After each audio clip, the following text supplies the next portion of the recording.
Welcome to Couples in Focus, the podcast where we explore the fascinating world of relationships and uncover the secrets to building stronger, more meaningful connections. Whether you are navigating the complexities of love, seeking deeper emotional intimacy, or simply curious about what makes relationships thrive, this is your space for honest conversations, expert insights, and actionable advice. So grab a cup of coffee, settle in, and let's embark on a journey to unlock the potential of your relationship. This is Couples in Focus. Hello, and welcome back to the Couples in Focus podcast. My name is Michael Preston, and I'm so glad you're here. I'm joined with my co-host, Thomas. Good morning, Thomas. How are we doing? Hey, it's good to see you, Michael. I'm excited about getting started with the new year here and Me too. keep exploring this amazing topic because relationships are not less complicated in 2025. No, they're no less complicated. Hopefully the world gets less complicated, but relationships are going to continue to find their way into trouble, and hopefully by tuning in, people can learn to begin to find their way out of that trouble. Yes, that's right. That's at least our aim with this, right? Yeah, that's the hope, right? That's the hope. Very good. So today we've got a great topic for today. And it's this question that's come up that a lot of couples do face. A lot of couples, as soon as I say it, people are going to be like, oh, yeah, we do that. And it's about when people get into an argument, right? And oftentimes in reflection, they can say, it was such a small thing, but we had such a big argument, right? It got so big. And then in that big argument about a small thing, we say something really harmful. Yes. Right? Something maybe that we don't mean, but in the heat of the moment, it just comes flying out of our mouth and it lands on our partner. And sometimes it can really shock and hurt them. Yeah. Right? And so there's kind of a two-parter here. One is how do we find ourselves in a situation where something so small, right? Just like a small pebble in our shoe feels so big, and we end up having this massive row. Yes. When the thing we're talking about isn't as big of a deal. And then after that big thing, if we've said something that's really harmful and that really hurt our partner, and we go back and we say, I'm sorry, I didn't mean it, but that doesn't seem to be working, right? It's hanging. And once those words are out there, it's so hard to unhear them. Yes. Right? We can't unsay things. Right. So how do we repair the things we say in a big argument, especially when they come out, right? Because in a big argument, you can have someone say, why are we even together? Yes. Right. And then it just kind of shatters a sense of like one partner might be holding like, look, we can argue till, as we say in the South, until the cows come home. Yes. Right. But that may not translate here in the UK, but we can argue till the cows come home, which means we can argue till we're blue in the face. And I'm not shaken about our relationship. And then suddenly one partner says, maybe we shouldn't be together. And the other partner goes, whoa, Yes. that's a big line. Like that's a big jump to them. Mm-hmm. And then how do we repair when big words come out in big arguments? Yes. That is a big discussion here. So we'll try and unpack all this and where to, as you were talking, I was just thinking when I'm editing the podcast, sometimes I wish the brain was like editing software. You could go cut out the part you shouldn't have said, but sadly the brain doesn't work that way. Just mute that section. Like my lips will move, but you won't hear what I said. Because I tell you what, how many times we hear it? Once it goes out of my mouth, the moment I said it, yes, I instantly regretted it. Yes, and we can't go edit it, right? We can't.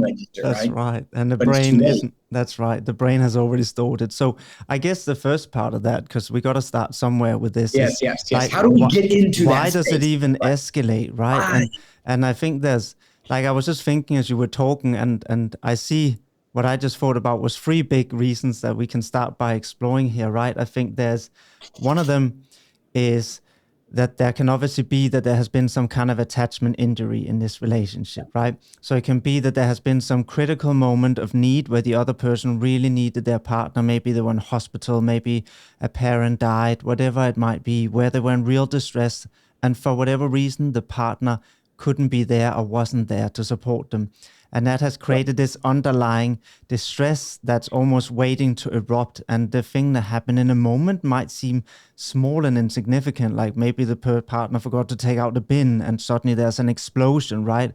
Mm-hmm. Which is this, I feel alone and you weren't there, that just is coming up because it hasn't been healed and processed. So I think that's one. I'll just quickly mention them and then we can go back and kind of explore.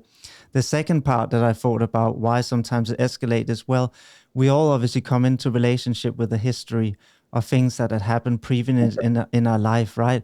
And I know often for me, I know that if I have an excessive response to something, it's often very much to do with something that happens previously, right? And an old stored emotional memory of that get triggered, right?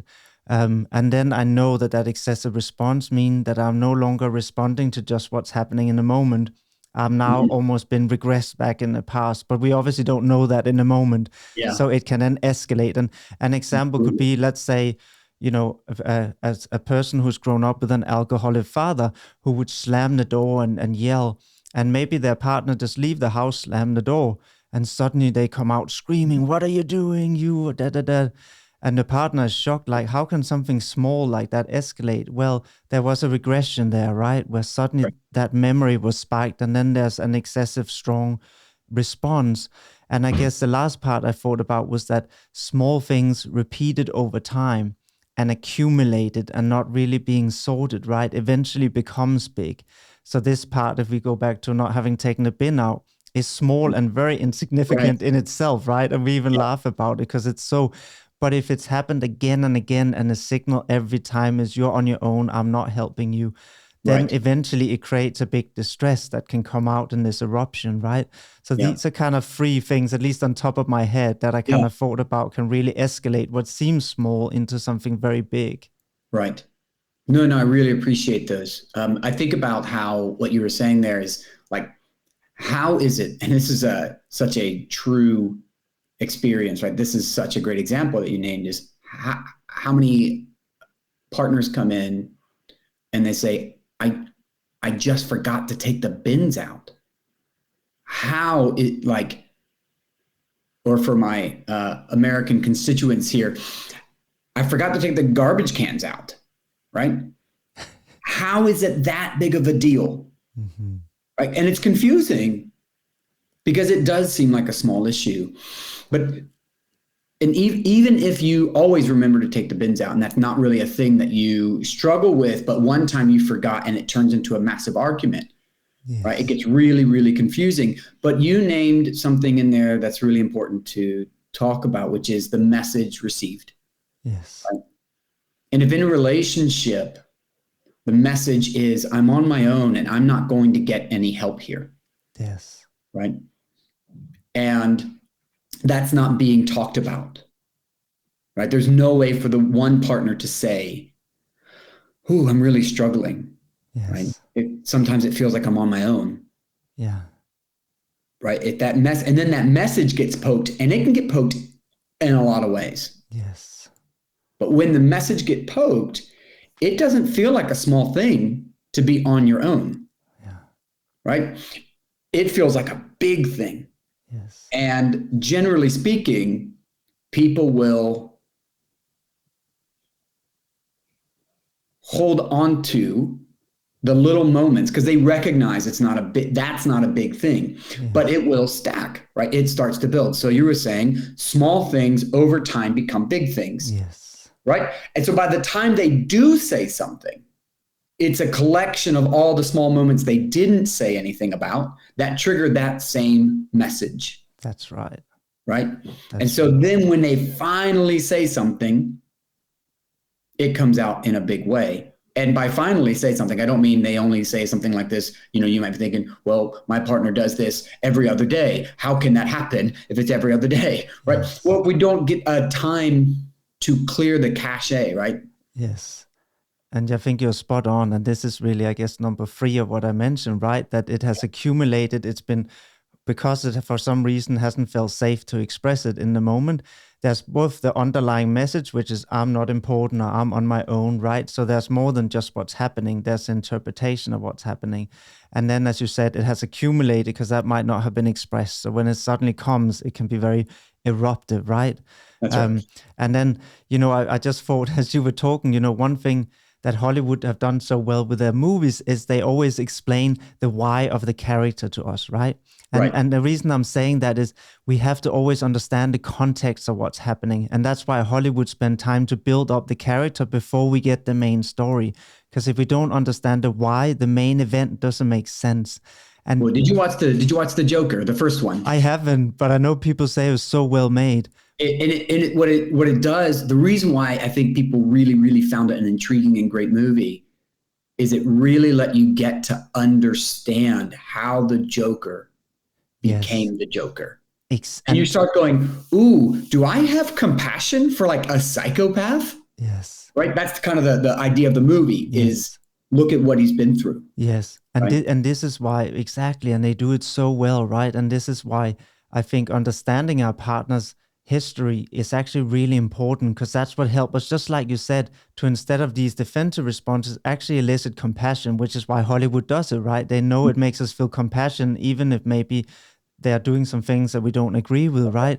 And I think a good example is, again, that I can, because this is something that came up recently, in session, was this idea that, somebody comes 10 minutes late and suddenly there's an explosion. They come through the door and they're met by this rage and they're baffled. They're like, whoa, I was stuck in traffic. I was 10 minutes late. Like, what's going on? You're overreacting. And the other person then feel less hurt and more escalate. And it really blows out, right? But when I could put it into the context of an attachment history, suddenly there was compassion when they could understand, actually, as a little girl, she would sit in the window and wait for her dad, who never came whenever he promised to come and get her. So there's so much anxiety accumulating in sitting waiting, right? So in those 10 minutes where he's just, oh, I'm late, he's listening to music in the car, no big deal, looking forward to seeing his wife, she's sitting there waiting, and anxiety accumulating and accumulating, right? So the second he comes through, that erupts because it has to get out somehow, right? She can't hold it anymore. And it then becomes this big row, and neither of them are hearing each other because he's not hearing, oh, you were back in that place where your dad would not come and you felt horrible. Let me give you a hug. He's hearing, whoa, I'm being attacked for nothing. And then he defends, and then they get stuck in these cycles we talked about on the other podcast, right? Yeah. But this is where these moments are either, as I said, something that has accumulated over time, not been expressed, right? Or it's something where people are somehow regressing, right? And going back into some very painful memories. And it can be so helpful to know these histories, right, of our partners, because then we can start putting on a compassionate lens. And instead of maybe seeing in that moment, whoa, I'm being attacked over nothing. This is so unfair. She's being so nasty, right? You can see, oh, she's back in this place. She's feeling like a little girl where dad isn't coming. Let me try and comfort her. Yeah. So I want to add, this could be a rabbit trail. So I'm not going to go down because we're going to stay more focused, because that's what we're doing here right now, right? We have some long podcasts, a lot of avenues we could go on, and a lot of threads we could pull. So I'm only going to mention this, and maybe we can explore it at another time. But it can be really confusing, as you say that. What came up in me is, then why does my partner who waited for her dad, who loses it on me when I'm late, leave me waiting sometimes, right? As if it doesn't work both. And the reality is, and we can talk more about this, it doesn't always translate perfectly from me waiting and me making other people wait. Yes. Right? It doesn't always. Some people, like they really lose it if they're going to be late because of what they've been through. Yes. And some people, it doesn't hit that way with them, and it never ends up like creating a rule that they have to be on time. because them being late doesn't cause the anxiety that them waiting causes, right? Yes. And we can explore why, and maybe in another podcast, but I just want to acknowledge, for some people listening, you might be thinking, then why doesn't it count when they are late? Yes. And for now, we're just going to say it doesn't, in my experience, seem to translate every time to, if you were made to wait, you don't want to make people wait. Yes. Sometimes it just doesn't hit the same way. That's so right. Unfortunately, we aren't like machines. Yes. So it's not going to always be a 1-for-1. Right. Yes. So I'm going to pause that there because we could pull that thread, but I don't want to keep going down. But I want to acknowledge it because I felt that coming up in my body. Absolutely. I hear you. Because that can be really, really jarring. I hear you. Because we're asking to be compassionate, and then they're going to go, well, wait, but you do that too. You do this to me. And that's often what happens. That's the argument that then escalate, right? That's right. And then it escalates, right? But you were late last week, right? It just doesn't always translate. So I'm not going to pull on that thread anymore. I just wanted to mention it because it felt important to mention. That is important. And, even though we won't go down that, we also have to remember the impact of an event is subjective. So my partner might be late and it doesn't bother me the slightest. I just enjoy I have 10 more minutes to DJ, while I might be late. And for her, because of these experiences, that's really stressful. So we can't translate fairness in that way, right? And again, what I can even say is life isn't fair, right? I was born in Denmark and got free education. Some people don't have access. Life really isn't fair. Not fair. And traumas and experiences don't always, because again, we're not machines, right? If I put an equation into my computer and you put the same equation into your computer, we will get the same result. Right? That is not how humans work. And so if I have an alcoholic father and you have an alcoholic father, that doesn't mean we're going to carry the trauma of having an alcoholic father into our adult life in the same way. Exactly. So it goes all kinds of ways because we had all kinds of experiences. Exactly. Right? And, I think even attachment styles is a perfect example of what you're saying, how we respond different to distress. Because the anxious pursuer had distress, but they learned I have to pursue to try and be safe. The more avoidant who I draw also had a lot of distress, but they learned I got to just count on myself. So again, it's people who both had distress, but responded, and they often therefore find it hard to understand each other exactly for that reason, because they will say, but I wouldn't react that way to that. No, because you adapted in a different way to dealing with distress, and there's not a right or wrong. There were just different ways of coping. That's right. So pause on that thread for a moment. I'm going to bring us back. I'm going to bring us back to the thread that we were on, because I want to keep our focus and keep being clear, because I'm going to living by the philosophy that clear is kind. Right. So let's be really clear about where we are. We're talking about this moment, right, in a relationship where a small thing turns into a big fight. And we can't figure out why. And couples come in and they say, why are we arguing so big about the bins? Why does it seem so important? And the thing that you were naming, one, is the repetition in a relationship when things happen repeatedly, right? That's a big one. But the other thing you were naming, and I think it's really important to be very clear about what we're talking about, is the meaning people make about an event, right? So the meaning one partner makes about their partner coming home late could be, I don't know that they're actually coming home. Maybe they won't return, right? And maybe the meaning they begin to make is they know this makes me anxious, right? And now they're doing it and they don't care that I'm anxious. Because if they cared that I'm anxious, they would message me and let me know they're going to be late, right? And so then suddenly being 10 minutes late isn't just being 10 minutes late. Being 10 minutes late hits the message, the meaning they make, which is maybe my partner doesn't care about me, right? Doesn't care about the impact. I'm not important. Yeah. That's right. And then adding a bit of a layer. Why does it get so big? Right. And this, I believe, is so important about why it gets so big, because if they're in a meeting, that same person in a meeting, right? and they're waiting for someone to come to that meeting with them. And maybe they're at work, right? Maybe it's their boss, maybe it's a colleague. And that person is running 5-10 minutes late. That person walks in the door. Do you think that person is going to lose it on that person? Probably not. Of course not. Right? Because they're not that important. They're not that important. They're not as significant to the safety system. That's right. Exactly. And so the deeper meaningfulness, the relationship, right? One person bumps me in that people are running late, and maybe I just get annoyed, right?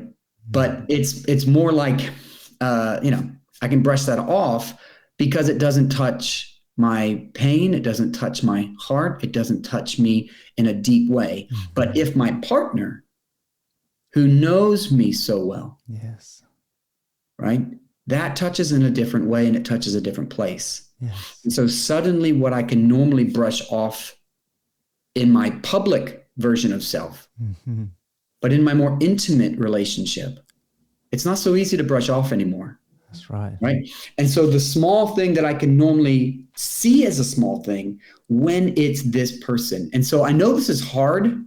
Yes. Because again, it's kind of down to that, well, life isn't fair all the time. Yes. It's not fair that your partner gets that response. Yes. But if we can say, it's actually because of how much you mean to your partner that you're able to touch into the place that hurts and scares them. That's right. And then they get into a reactive response, which is sad. And that's what we do in couples therapy, right? Is we do help people begin to organize that reactive response and help send a more different and clear signal to their partner, which is so important. That's right. And like what you're saying is the reason that they impact us in this way and it escalates is actually because they're so important, right? It's so important. That's why you can impact them in such a way. And, I was just thinking it might be helpful for people also to just understand how we process the world a little bit, because I think then we can start stepping back and seeing what happens. So what happens is that we can only process a little bit of information. Often when we get a communication, let's say this example of being late, the only information I have is this person is late. But the brain has to make meaning out of what happens. So the less pieces of information the brain has, the more it has to fill out the gaps to have a coherent story. That's right. That makes sense, right, to them. And the only way it can do that is to go back into emotional memory, and it then picks up from that and makes sense of what had just happened now. So it fills out all the gaps so there's a whole story, right? The problem with that is, as we just seen, if this person has been, we're sitting waiting for their dad, they will then start making that meaning. He doesn't care, I'm not important, he's not going to come, etc., right? And, understanding this is helpful, I think, for both partners, because the person who get really triggered, right, by this cue can start stepping back and saying, hey, I don't actually know the facts, right? I'm obviously putting all these things on top of what I think it means, and that might help them slow down a tiny bit at least. And the other partner, maybe knowing that if they only see this little information, they will have to go back in the history to make sense of it, right? Can then be more clear. So if I'm the partner who then sometimes I'm late, right? I can remember, I better call her and tell her I'm stuck in traffic, because now I'm helping her or him. It's not gender. It's just that my partner is a woman. And then or whatever gender it is, right? It's not about the gender, but then I could call her up and say, listen, I'm late, and it's because I'm stuck in traffic. I'm estimated to be home in 30 minutes. That way I'm helping the brain fill out the missing information. That means he doesn't have to now go back in this old painful bank and fill out the gap, right? So I just wanted to say that because I think it can help both partners just realize the more clear information I give, the less likely they have to go into this old bank of information to make sense of it.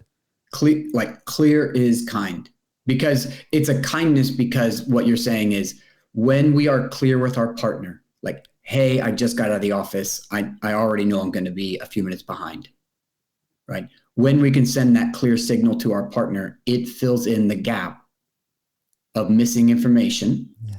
And when a relationship is dominated by arguments and disconnection, the gaps that are left, like one of the phrases I use a lot in in my sessions with couples, when they talk about that gap, right? Usually it's silence or I just don't hear anything, right? And what I'll say is, when you don't hear anything, the story takes on a life of its own. Yes. And what I'm hearing you say is the story isn't good. Yes. Right? It doesn't fill it in with kind and compassionate and understanding gaps unless there's a lot of trust and repeated acts of like, oh, usually when this happens, he sends me a message, she sends me a message, they send me a message, right? Yes. And it's usually this thing. And so that's the gap that I put in place. But when it's no information Yes. consistently, the gaps go from, and John Gottman talks about this, but they go from, the newlywed couples go from filling in the gap with the benefit of the doubt. Mm-hmm. And the more times I have to use the benefit of the doubt without information, and the more argumentative our relationship becomes, that goes over to the other side of, nope, what he calls negative sentiment override. But it goes into like, now I'm going to assume the worst. Yes. And actually assume bad things about you. Like, you meant to do this. That's right. And it's important to get this right, because also we do have a negative bias, meaning we are more likely to presume something is a danger cue if we don't know than we are because we're survival creatures. Exactly. That's our survival mechanism. Assume the worst. The Boy Scouts, right? That's right. Like, but this is also prepared. Exactly. And this is also, a big part of what we do in therapy is helping bridge that gap of all these missing pieces, right? As you said, because often they come in and there's some cue, something that happens, like being late or whatever the example is. And then there's a perception of what that meant. And in between all these missing, or we also film directors, see, because we fill in the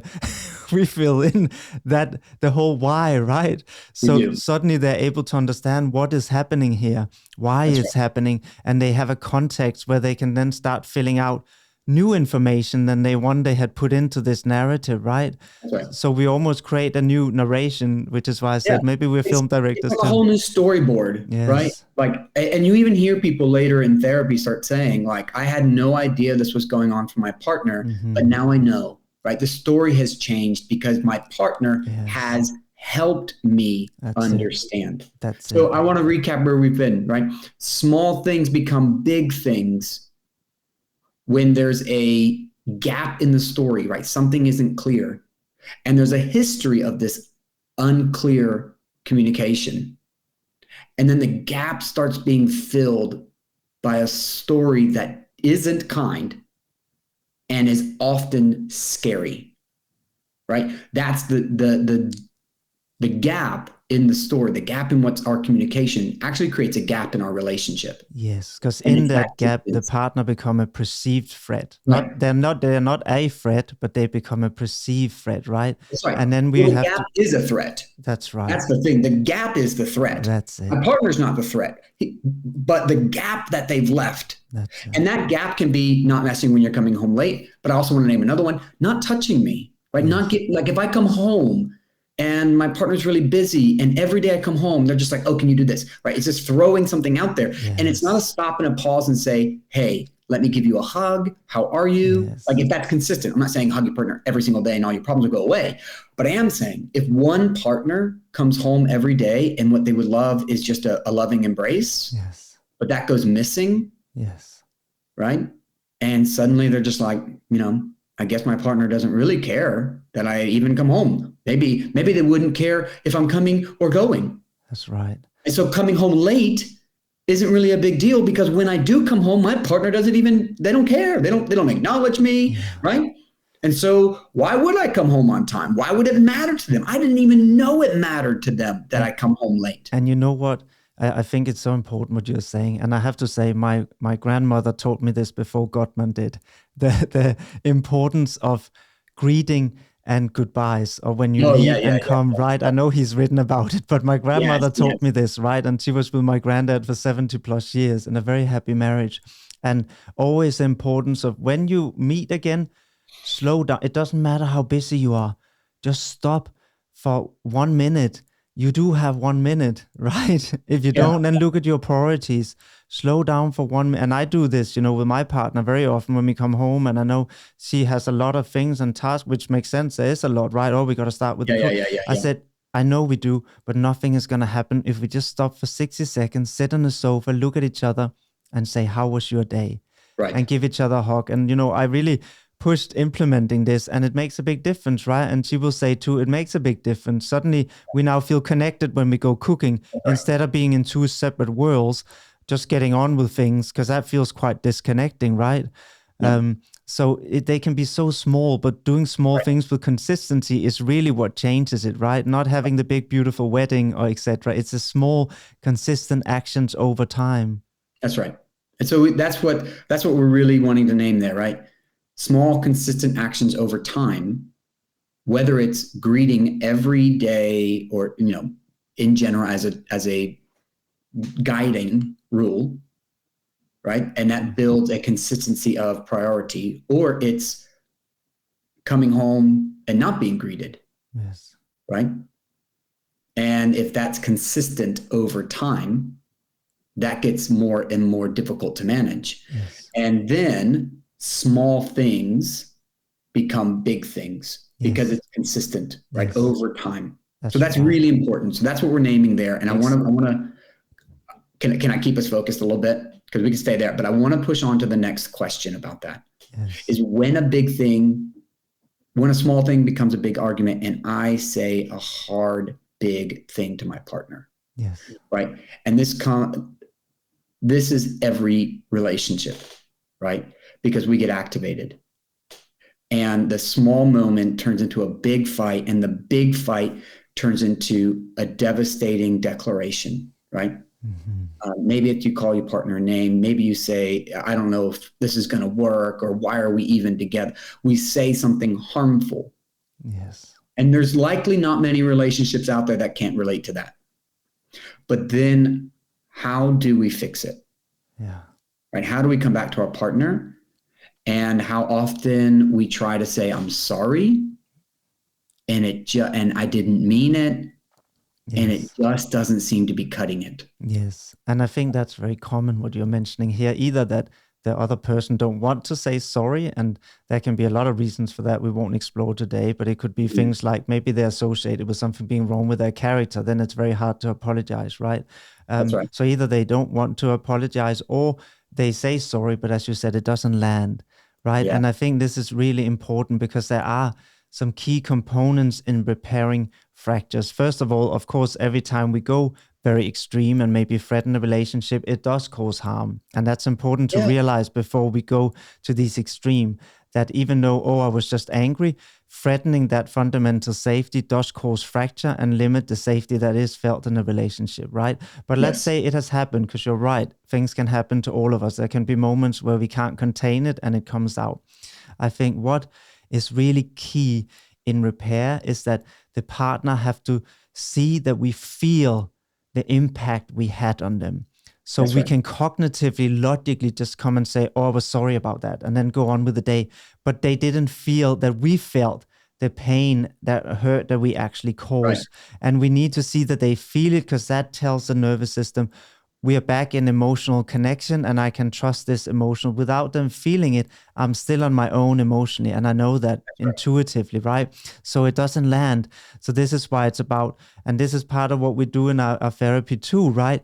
Is making sure that it's not just I'm sorry, cognitive apology, right? It's seeing the other person. We try to say, what are you noticing inside as you hear your partner saying that? Because we want to get the felt experience that it had on them. And hearing that is what starts. And even just having it once for many people can, Yeah, let me pause it there, right? What you're saying is, when I've done something harmful to my partner, there is an immediate need to pause and say, not I'm sorry, but I see it. Mm-hmm. I see how that hurt you. I even understand how painful that would be.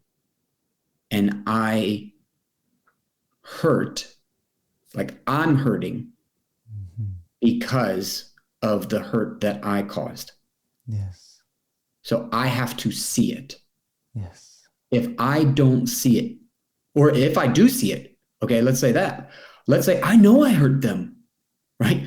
That's why I said I'm sorry. Isn't that what I'm sorry means, right? And it's like, yes and no, right? Yes and no, because the no part of that is you may know you see it, but what you're saying is my partner has to know They that have I to see feel it, right? They it. They have have to to see, feel we it. have to see that they actually Yeah, felt the impact they had that's on right. us, right?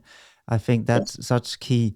And then also genuine remorse, right? Because when we can see there's that's the emotional, I hurt part. yes, because Yeah. when we can see it hurt them to hurt us, that Mm, tells us that empathy is online. We know this intuitively, right? So we just right. respond to it because it That's right. tells us empathy is now, if we just get, oh, I'm sorry, it doesn't tell us that empathy actually is there. And Yeah. therefore, there is no safe bond yet, right? Whatever Yes. the words might be. And that's So why. so this is really interesting, right? Because this is not what we were taught as kids, Mm-hmm. right? And we just got a few more minutes here. So I'm going to stay really close to this. But this is what we were taught as kids. One kid goes to the teacher, goes to the parent and says this, and the parent turns to the other one and says, "Say I'm sorry." Yes. Right? That's what, and then they go to the other person and says, Yes. "Okay, are you okay now?" And we go away. I know. And that's supposed to solve all the world's I issues, right? know. Just say you're sorry. I know. And it just doesn't work, Mm-hmm. right? And instead, what we're saying here is, well, what if I came to them and said, "Help me understand how I hurt you"? Like Yes. what, not how I hurt you. I know how I hurt you, right? But how my words impacted you. Yes. And I'm willing to listen to the pain you went through. Yes. And I'm willing to honor that pain and say, I see it. Yes. And when I see the pain I caused, it breaks my heart Yeah. that I caused such pain. That's right. And that's a true healing conversation. Yes. Why I'm sorry doesn't work. And I want to be like very explicit here. Why your I'm sorry's aren't working is because I'm sorry is often more a way to navigate my own guilt and get away from it because it's a bad feeling. Yes. It feels bad to feel bad about causing someone else to feel bad. Yes. It sucks. And so people often say, I'm sorry to end the conversation Yes. and to get away from the pain they caused, Yes. which leaves their partner in the pain that was caused all alone. And even I think a typical strategy I know from a lot of people with more avoidant tendencies is to say sorry to try and de-escalate and just stop the conflict, right? Because they become overwhelming. So it's like this, okay, sorry, then hopefully it will calm down and I don't have to hear more about it. That's right. But as you said, it leaves the other person even more alone. Even more alone, which is going to be the next time that comes close to that, right? We'll go right back to what we started with. Yes. The next time you come close to that particular even more pain, intense. that small thing is going to be huge. That's right. Because you're hitting that pain again. That's right. And I want to add a little bit more of a compassionate lens, right? Because that's what we're really wanting people to understand. Even everything that happens is understandable if we take time. But even that part, it's not just about avoiding the pain that we caused. It's also about avoiding the shame that we feel, right? I'm sorry is a way to because we feel so ashamed that we would cause that pain. But when our partner starts saying it hurt me, the message we get clogged up in isn't, oh, wow, I really need to move close to my partner and help them with this pain. The message we get clogged up in on the inside is when a partner comes to say, you really hurt me when you said that. The message often I hear going on the inside is, I am a piece of shit. Yeah. Right? Like that's the message that gets. And so when we start going, I'm so sorry, I'm so sorry, I'm so sorry, we're looking for our partner to say it's okay because we're having them help us with the message coming in saying, I'm a piece of shit. And if my partner will say it's okay, then that shame will go away. That's right. So now we're managing a lot on the inside through that I'm sorry, but it's causing more harm in the relationship. Right. And so it's like, man, can we slow our bodies down? Yes. Right? So slow our bodies down, see the pain that we've caused, understand the pain that we caused, and maybe even share. Yes. As you come to me with this, I feel so ready to say I'm sorry, because I can hear this thing in my head saying I'm a piece of shit. Yes. Right. And and this is also spot on. And I think so. I think what we talked about, and I know we have to finish up now. Yeah, there's the component here, which is the most important, is the emotional resonance that comes back, right? That I hear you're with me emotionally. And I think the second part to a really helpful repair after that emotional resonance, and you've seen the empathy and that it impacted them, is to know what's going to be different in the future when this happens again, especially if there's been a big fracture, right? So that could be saying, actually, next time I'm going to call you when I'm late. Yeah. Because that gives a reassurance that action now will be different, right? And those two components together tend to then say, okay, now I can relax. Yeah. Right. We something has to change, right? Yes. And not perfectly, right? I just want people to walk away knowing it can be imperfect, right? Yes. If I've never had it in my mind to call my partner when I'm running late, like it's because it's never been a big deal to me, or I've never thought they cared. Shifting that's going to take practice, and it's likely you're not going to shift it like the next day. That's right. But even I think trying and making the effort sends a signal, right? That I'm here and I care. And when it happens and you know these things and your partner's upset when you come home, you go, shit, I forgot to call. Right? I forgot the text. That's right. I see that. It's so hard for me to remember. I'm going to put a reminder on my phone. Whatever, like something, right? That's right. That shows you're going to, you want to make effort, because wanting to make effort and owning the misstep sends a signal that I matter to my partner. That's right. And you know what? And that's what people are getting into the argument. That's why small things become big things, because I don't know that I matter to you. So I make it a big thing. That's it. And you know what? That's a beautiful way to finish on. And I think if anybody who are listening are late, at least you know what to do now. That's right. All right. Well, hey, look, we are so grateful for you to join us today. Keep tuning in. We're going to keep releasing our episodes. We hope you show up and learn more about how to be deeply connected to your partner, how to find your way back to each other when the inevitable ruptures happen. Thank you for listening, Thomas. Thanks for spending time with me today. I'll talk to you soon. Amazing. See you soon. Thank you for tuning in to Couples in Focus. We hope today's episode brought you valuable insights and some practical tools to strengthen your relationship. If you enjoyed this episode, don't forget to subscribe so you never miss another podcast.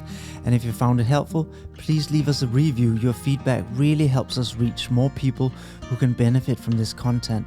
And also share this episode with friends or loved ones who might find it useful, because together we can create a ripple effect of stronger and healthier relationships. For more resources or expert guidance, visit Thomas's website on coupletherapy.earth or check out Michael's work on thesecurecouple.com. Both are filled with tools and insights to help you navigate your journey towards a deeper connection and understanding. Until next time, take care of yourself and your relationship. This is Couples in Focus signing off.